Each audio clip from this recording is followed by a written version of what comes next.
Hello, kind loving humans. This is Larysa, happiness archaeologist with Heavenly Nurture Cuddle Party. I have been pondering this next video. I don't know how long. I've been doing a lot of pondering. Still coming to you from Salt Lake City, Utah, and have been recording a lot of videos today. Sometimes I take notes where I put bullet points about what I'm going to talk about, and other times I just have a couple little points and I go. And that's going to be this style today. I found myself looking for dances tonight. I've been productive today, haven't really left the building. I've been doing a lot of recording, etc., and work.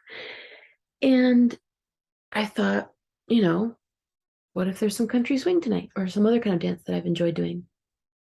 It's kind of hard to get out once it's dark and cold, but already being camera ready and presentable, it makes it a little bit easier. So I found myself watching some country swing dancing, and this was a venue where I guess aerials are allowed, or people just do what they want. It seems in the West there are a lot fewer rules and things like that. So I was watching someone do a lift where the girl went up, the guy caught her, and she kind of tumbled down like in a front somersault. And then he stepped over her and stepped out, kind of like the opposite of a swing one I've done, where you do a handstand onto their thighs, legs come up over here, you do a sit up while they're holding your legs, and then the legs go down as you put your arms around their neck. Similar to, I think they call it the pancake, but that one's just like a flip really quick. This one can be done more slowly.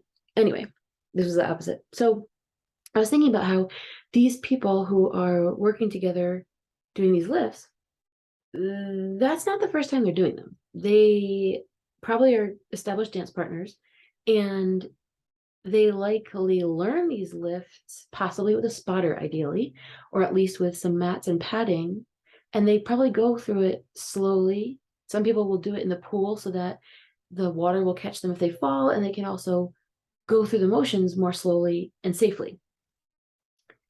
They are not meeting each other and going into this lift. Additionally, although certain dips and lifts may have names that could be universal, there's always the possibility that different communities call one lift by two different names, and or one name could be used to describe one type of lift in one community and a different type of lift in another. So it would really not be safe to, in the middle of a dance, two dancers that have not danced together, one of them just say, hey, do you want to do the such and such lift? And then sure, and then go into it. That would be unsafe and risky and cause for potential injury.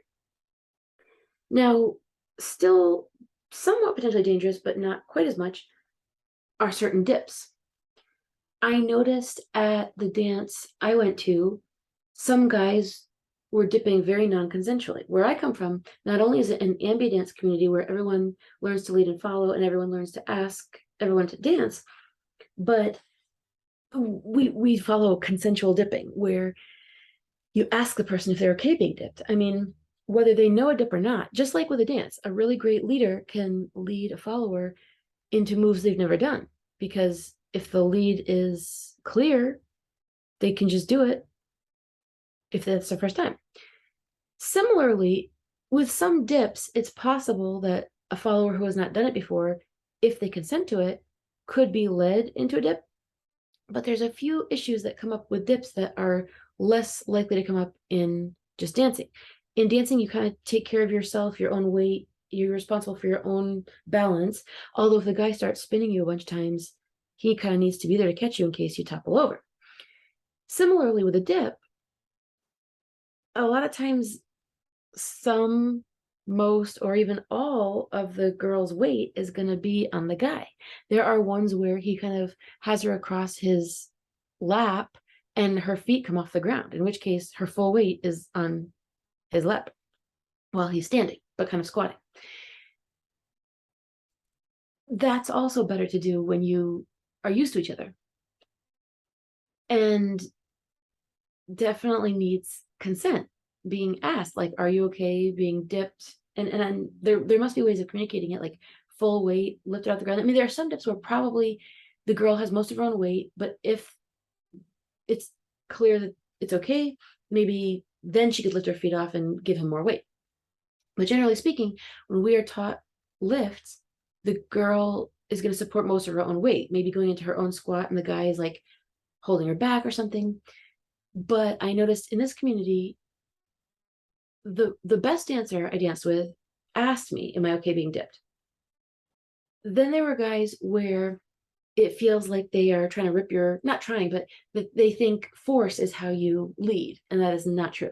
In fact, that makes me think of the book Power versus Force, which is still in my queue. But there are guys where it feels like they're going to rip your arms out of the socket by throwing you around so violently. And that's so unnecessary if they're a clear lead. Then there were one of those arm ripping guys. I just felt him like pushing on my head so hard, and like kind of with his forearm, I think.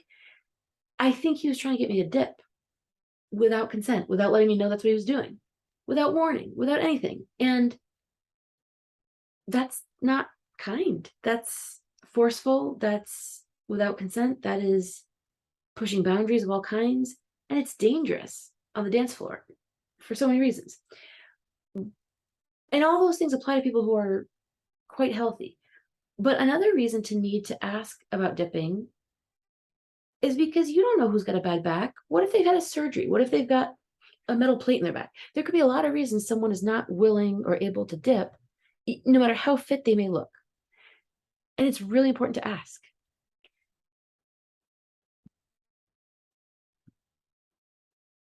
There are a number of reasons it's very important to ask before dipping and absolutely before aerials. These need to be practiced with safety. The people need to know each other and know what they're intending to do together. And I found myself thinking about how this applies in the world of nurturing platonic touch, i.e. cuddling. Cuddlist and Cuddle Party have a lot of overlap, but there are still differences. In Cuddle Party, you ask before doing everything. So if this is not my shoulder and I say, can I touch your shoulder? And I hear yes, I can do this. But if I want to do this, I have to ask, can I rub your shoulder? I'm not entitled to do this just because I say, can I touch your shoulder? Different. Every single step of the way you ask. With Cuddleist, generally you discuss your boundaries ahead of time so that once you get into the cuddle, you know what not to do, but you're more kind of free to go with the flow, if you will, and not have to ask every step of the way. Each cuddlist may be different, but that's the general protocol.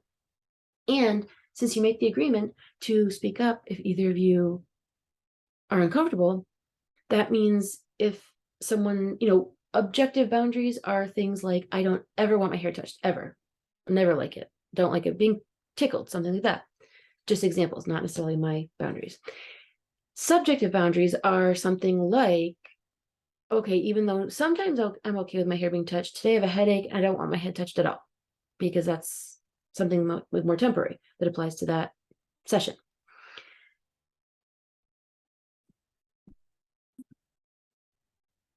I'm going to admit some humanness. I've been recording a number of videos today and I keep losing my train of thought. I've had a good run, but I keep having to pause to regroup.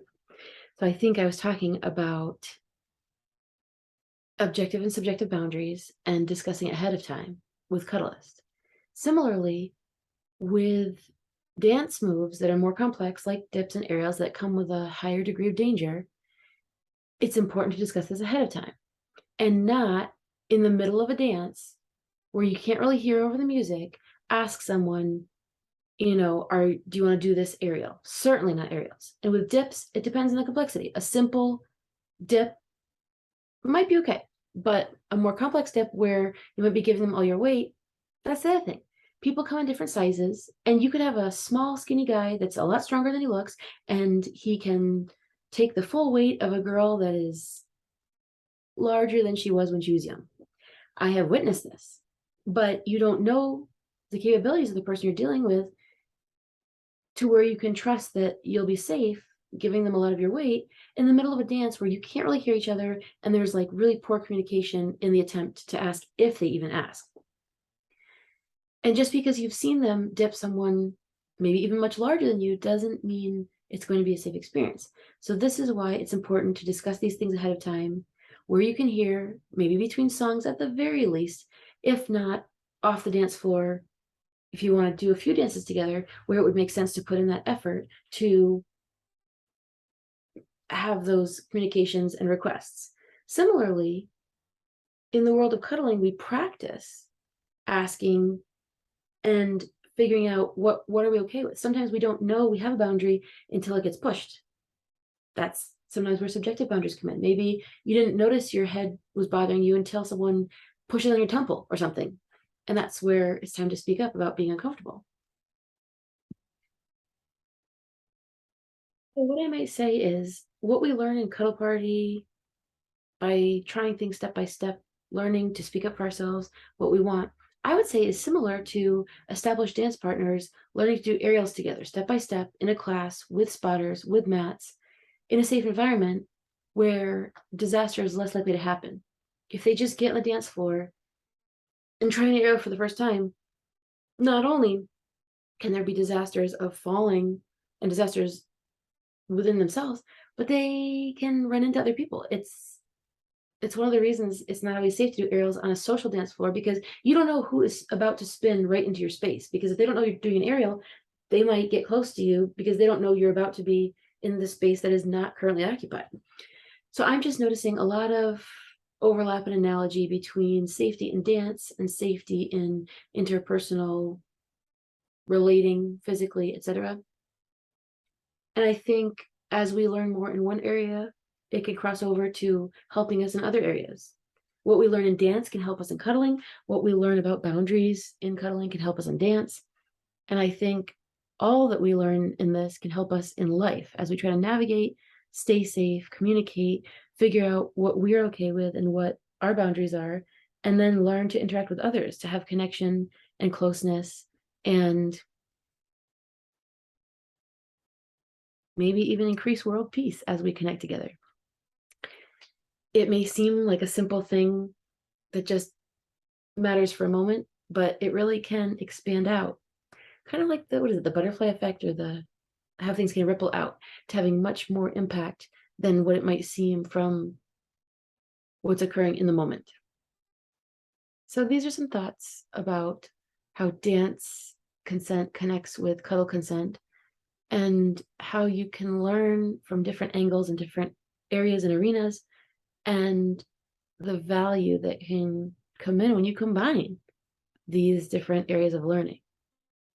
And how when you make analogies, I think it deepens the learning and the possibilities. So these are the ponderings of cuddling, dancing. I call dancing my mumble hugs unit, or hugs on wheels. So things to think about. Thank you for your attention, and may we have health, peace, love, joy, safety. And this is Larysa, Happiness Archaeologist and Heavenly Nurture Cuddle Party. Have a great day, and peace be with you.